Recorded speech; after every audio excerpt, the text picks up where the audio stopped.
एक बार की बात है, एक जंगल में एक चालाक लोमड़ी रहा करती थी। गर्मियों के दिन थे और वह भूख से परेशान होकर जंगल में भटक रही थी।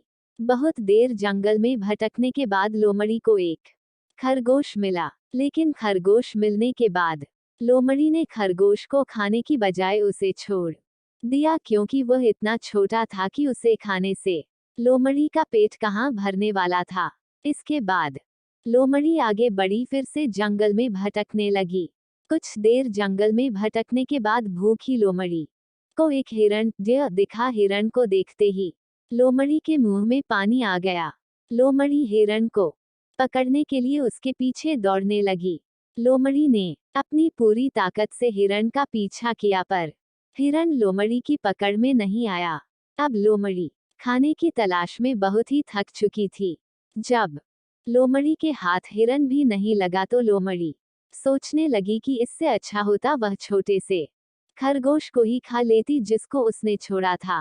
कुछ देर आराम करने के बाद लोमड़ी खरगोश को ढूंढने के लिए फिर से जंगल में भटकने लगी। जंगल में खरगोश को ढूंढते हुए लोमड़ी वहां पहुंची जहां उसने खरगोश रैबिट को देखा था, लेकिन लोमड़ी को वहां खरगोश नहीं दिखा। थक हारकर लोमड़ी को अपनी गुफा में लौटना पड़ा, जिसके बाद कई दिनों तक भूखी लोमड़ी अपनी गुफा में भूखा रहना पड़ा और बहुत दिन बीत जाने के बाद लोमड़ी को खाना मिला। कहानी की सीख। उपरोक्त लोमड़ी की कहानी से हमें ये शिक्षा मिलती है कि हमें लालच नहीं करना चाहिए। यदि लालच किए बिना संतोषी जीवन जीते हैं तो आप सुखी रहते हैं। हिंदी में लालच गीरी के प्रसिद्ध मुहावरा भी है कि लालच बुरी बला है।